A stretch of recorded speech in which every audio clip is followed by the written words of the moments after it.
It's time to focus on what drives e-commerce results. It's time for Browse Basket Buy. Hello everybody and welcome to Browse Basket Buy, the podcast/webinar series that thinks that all branding should still involve hot metal straight from a fire. Now joining me today, very excited to say, is Danni Bramall. Hello Danni. Hello, good afternoon, Dan. How are we? Oh, not too bad, not too bad. Now, what I like to get people to do, rather than me mangling your introduction, telling people about your background and stuff, I'll just hand over to you. So please tell everyone a little bit about yourself and your background. Oh, blimey, where do we start? I guess, head of brand for an amazing company called Pretty You London currently. And being sort of head of brand/brand director type roles for the last, I'd say, 15 years, something like that. Started off back in the day with more or less sort of women's wear design, not more or less, it was women's wear design at London College of Fashion. That's where I started. So very much in the design world and product world. And then sort of found myself kind of stumbling upon more of the marketing side of things and then into brand strategy. And so utilizing, I guess, those, what I call my sort of three pillars, if you will, which is sort of creative, brand strategy and marketing planning as well. So that's a little bit about me. I guess I've done agency side and in-house roles as well, in-house roles such as Boohoo Man, Public Desire and numerous others, and then worked agency side and worked with retailers such as John Lewis and worked very closely with their SLT team and all the sort of campaigns as well. So yeah, a bit of a sort of a mixed bag really, but overall brand, very much a brand and creative person. Yeah. Exactly. That enough? A little? That's plenty. A good mixed background. I actually had a very similar start myself. I started more as a graphic designer and then moved into marketing. Just having a bit of a commercial mindset and all that kind of stuff to it, which was interesting. So yeah, I think it happens though quite naturally, that isn't it? Because you want to know where your creative's being placed and how it's being pushed and how it's being used, and then you sort of lift the bonnet of things and start to find all of that really interesting, the mechanics really behind it all. Yes, what works and how it works and why it works and all that kind of stuff is interesting. Yeah. So today, we're going to talk all about branding for e-commerce, which and retail generally, which you've had lots of experience of, and specifically when it matters. So let's start at the beginning with let's start with the brand versus performance thing. I think we know which side you're going to come down on, but every e-commerce business faces this. There's a battle between kind of brand, building equity over time, value, and then performance, which is all around countdown timers and buttons and then testing things and trying to get performance as well as possible. So, in your view, where's the right place to fall down? Where's everything fit together in this puzzle? Well, I mean, I'm sort of, just to give a bit of context to my answer here. So I'm sort of 3 months in with Pretty You London, and I joined as head of brand, as you know. And there's at the same time, a head of e-commerce started as well. So both myself and Ben joined the business, and the business has done brilliantly up until now, right? But we need to surge, we need to build the brand, we need to build the business, and that's our objective as a SLT team. And of course, right now we're in the throes of these conversations, right? Because obviously he's got his objectives and where he wants to fall by way of performance and sessions and all that sort of stuff and all that digital sort of marketing side of things. Of course, I'm then pushing brand and creative and all of that sort of stuff. So we've had many conversations. In fact, we had one just last night. And look, there's no magic formula. If there were, we'd all be millionaires, right? So I think it's finding a natural balance for the brand that you want to be. I mean, obviously, I'm always going to fight for brand first, brand and brand awareness and investing in brand. But of course, it's got to convert, right?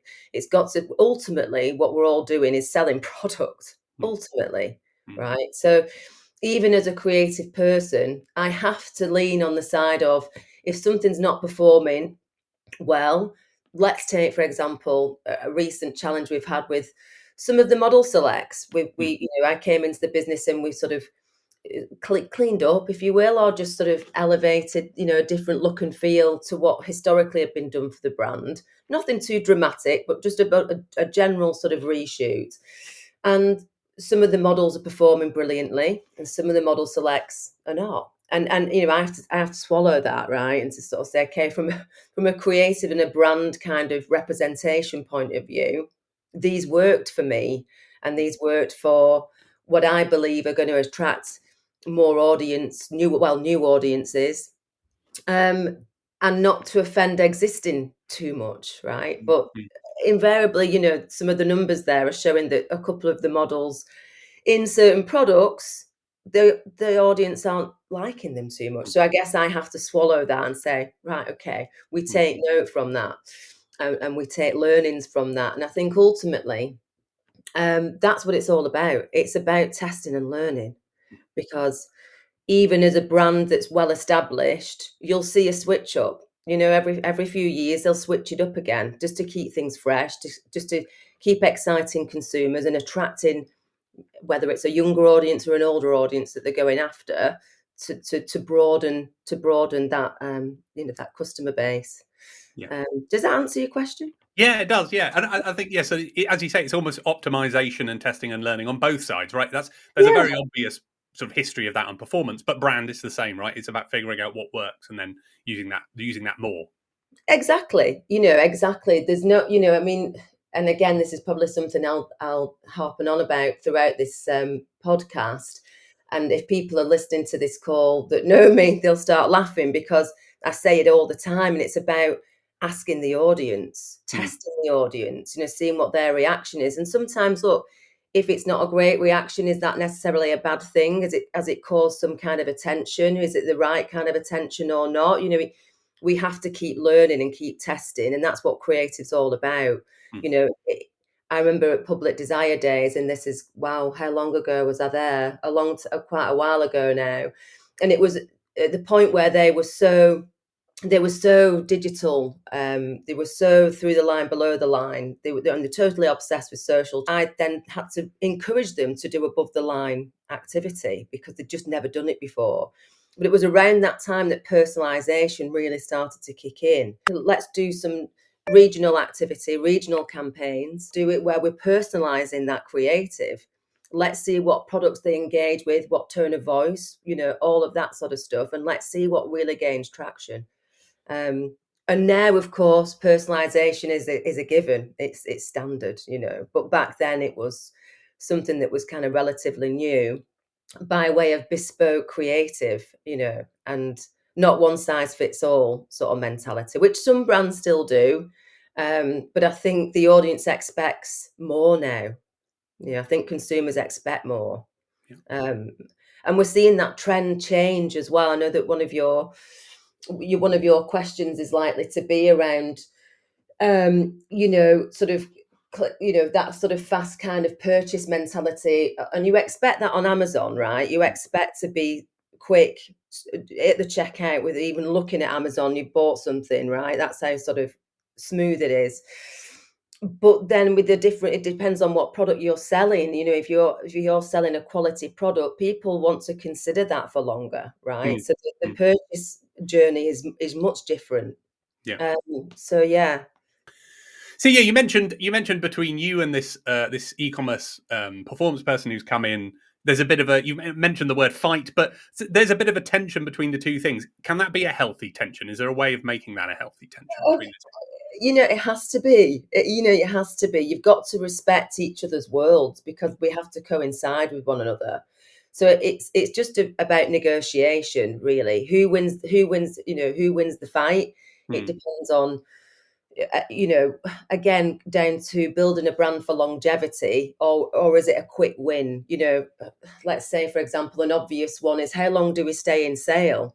How many times do we do a mid-season sale? Because then we don't, from my point of view, I don't want the brand to constantly look in distress. But of course, then if stock needs shifting, then we need to obviously go into that boot of sort of, of promo. So it really is finding that balance, of, okay, when can this become brand damaging is probably the question you need to ask. Are we starting to annoy our customers with too much messaging? Are we bombarding them with too many loyalty messages, or are we confusing them as well, with promos, which tends to happen. And especially like we've seen this year, more than any other year, Black Friday is very self-serving now. It's definitely not one day. It's not just Black Friday. It's not just Cyber Monday. It's 2 weeks. Yeah. You know, so and prior to that, we're now finding sort of mid-season sales and all that kind of stuff. We have to be careful that you're not sort of leading with your product that's constantly in sale. Actually, some of our products is worth full price, and we've got to stick to our guns and keep them at full price. Yeah.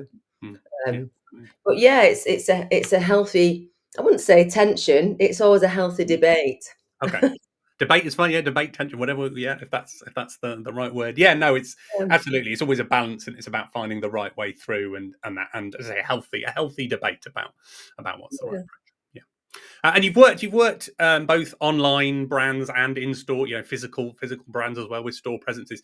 What's the difference there? So if you're starting like a D2C kind of online brand, obviously it's a question of how do you make that distinctive, that real experience stand out in a different way when you haven't got a physical presence. What are the key things, do you think, to make something stand out when it's online, when it's purely a digital thing? I think it's about journey. I mean, this goes back to when I go into a company, whether it's been agency side or consulting or in-house like I am now. Like I say, starting at Pretty You London, there are some guidelines there. The let's call them, modest, but there's some guidelines there. But with regards to any kind of deep dive or any brand strategy, we've yet to do that. That's part of why I'm there to implement all of this stuff. And what comes with that, of course, is brand personality. So, you see some brands that have got such a strong brand personality that they are, well, let's say Specsavers, that's an obvious one, right? Yeah. Their personality is built around humor. And it's almost laughing at yourself for having, bad eyesight. Right? It's making fun of that. And to do that, you've got to be brave. You've got to really know your brand and know your audience to say, would they find this funny? Yes, they would. Yeah. Let's run with that. And now you see Specsavers popping up on people's TikToks and making comments and adding in that humour bit like Ryanair. And I think that's how you stand out, is by knowing your brand personality. And of course, what comes with that is being brave, because you've done the research and you're confident in your brand in order to stand out. And I guess another aspect of this as well is sort of going back to above the line. I may have talked about this at the Fashion Network events where we met. Was is automotive. That sector back in the day, back in the old Mad Men days of true traditional advertising. Tone of voice was everything. The ads really drew you in. They were really creative. Volkswagen, for example, of course, first of all springs to mind. And now you look at car ads and they're pretty boring. Yeah. Right? It's just a picture of the car, looks gorgeous. And that's it. There's a sign off at the bottom. Might be about finance, being about whatever, but it's not inspiring. Not like they were back in the day. And I think we are having to move. We have to move that creative approach, because big tech has made us boring in the creative world, not by choice, but huge rollout. Like working with John Lewis, I mean, the amount of assets that are produced is mammoth. It's huge. And by way, I'm not saying that they're boring. They're very, very brave with their creative, but the majority of times, because we are trying to retarget so much, we have more asset rollout than ever before. That can cause churn, right? And so we lose that brand personality. We lose that personalization, and we lose that engagement, because it literally becomes wallpaper. Yeah. And that's a really interesting point around how you bring that brand personality through. A lot of the advice around performance tactics, around CRO, about how to make your your e-commerce site perform better are very generic, are very, sort of, these are the things you can do. Everyone should do these same things, and that'll make your website perform better. So how do you go about sort of trying to introduce a little bit of that distinctiveness into those areas? Is that something you find quite straightforward?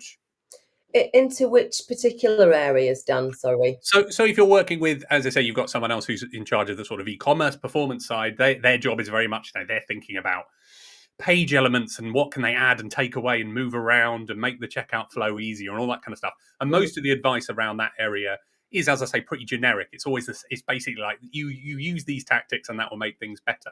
But you still want to be distinctive. So how can you bring those that distinctive edge to something like that, which is quite just a process, really? It's quite a straightforward process, I guess.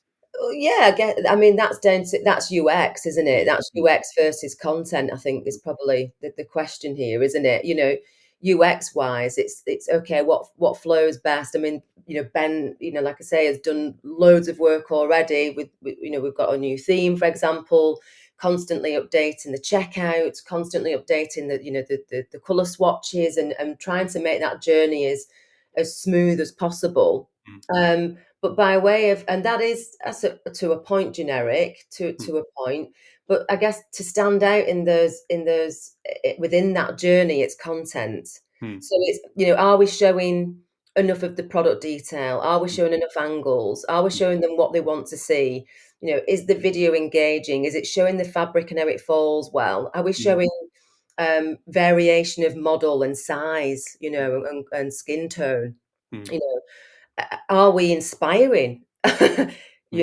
As well. Yeah, I think for us, we are doing a lot of testing and learning at the minute, and we've seen we're now sort of using a lot more of our campaign imagery within the e-com, which is great because that mixes things up, right? That's sort of an inspirational piece. And I'd say if we take a brand like Zara, they do that very well. They really do cause noise with their art direction. Their model angles, for example, and their still life and all that sort of stuff. And that, I suppose, is kind of almost giving you a different experience online whilst you're in that sort of purchase journey. I'm speaking from myself here as well, because we're all consumers, right? If I see a particular item in situ as a campaign, and I'd look at that product and I like the model, and she almost emulating her life, I'm like, yeah, I kind of want a piece of that. But then I go to the next page and it's a flat lay. I can see the product clearly, but what enticed me to click through was obviously the image that inspired me, that world, if you will. But would the flat lay the other way around have made me click through? Probably not. So I think it's that. I think it's working with content the best that you can to give people the best journey. And inspire them really with the product. How good can this product look? I don't know if that answers your question. It does. Yeah, no, it's absolutely.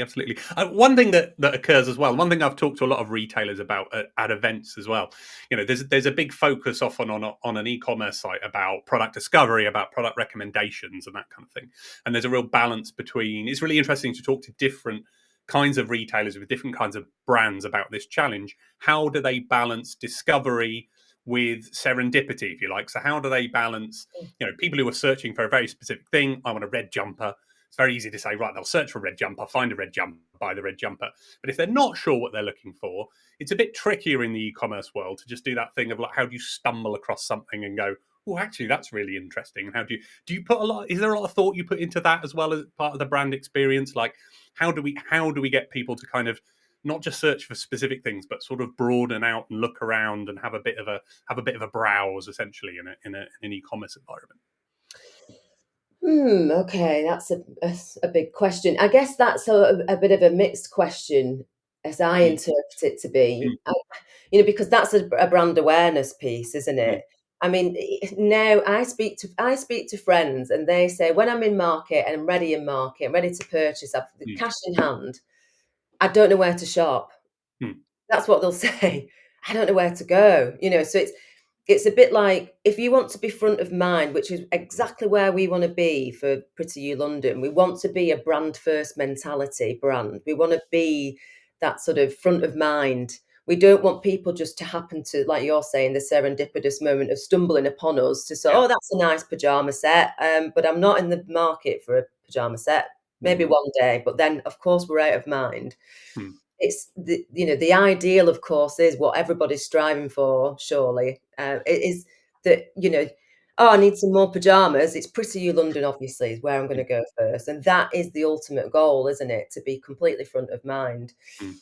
So I suppose for me, it's a brand awareness piece. It's not necessarily catching. I mean, because that is so difficult to do, and you spend a lot. You need big pockets to do that, right? To just constantly just throw out so much content to happen to come across someone who's in the market for your product at that time. You can't solely rely upon that.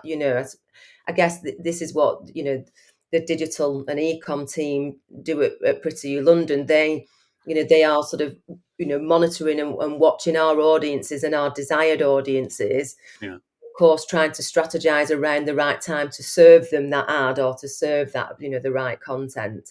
And again, at the minute we are in a big sort of test and learn sort of period, but I think you can't solely rely upon one thing. It's got to be a mix of everything in order to capture the person at the customer at the right time. Yeah. And is there I guess is there a good time when it is the right time to start thinking about brand? If you've worked if you're in a smaller company and you're growing, and initially you're just going to get a lot of sales through people finding you, and you kind of like do a bit of sharing and get some people to recommend you. But is there a time when brand becomes more important, where you'd say this is the time to really start thinking about brand as your company's growing? Or is it worth thinking about it from day one and thinking really about what kind of brand you want to be? I would of course say yes. It's day one, Yeah. I mean, surprise, surprise. Yeah. Like I say, Pretty London. Not to keep plugging them, of course, plugging us, but they have got to a point where it's absolutely a brilliant business already. But there's a surge needed. To go on that next level of growth, you really have to then reinvest in your brand. Right? Okay, how can we become that brand that's absolutely known for loyalty, good quality, good service, great sort of price position, all of those things? How can we make it so well that where the absolute go to, and that happens when I'm not saying this is the case here, but with majority of brands, when they flatline, because they get so far with huge activity below the line and just spending loads of money on paid. But then it's like, well, now what? When they flatline, they don't know how's that next growth spurt coming from? Well, it's reinvestment in other areas, because you've concentrated so much on draining these particular demographics, or these chosen you chosen audience. You need to cast the net wider, right? How do we do that? Well, we need to think about the full media mix, right? So how do we make sure that we know our customer so well that we know what they'll need before they do? And that's really macabre and quite dark, but it's kind of I think it's a really good point. It's really important to think about. We often say this to retailers, like, what you really want to spend all your time thinking about is what kind of brand are we? What should we be selling? What how do we grow this? What's the experience we want people to have? How do we provide a great experience and great customer service? Those are the key things that are really going to make you successful. A lot of the rest of the stuff is, you just want to take care of it and just make sure it's all working. It's maintenance, but it's from the very beginning. In an ideal world, I built brands from scratch, from a blank piece of paper, in particular when I was agency side, because there would be those clients that would come in and say, right, I've got this amazing product. I've got this coffee product or whatever it is, I've got this product,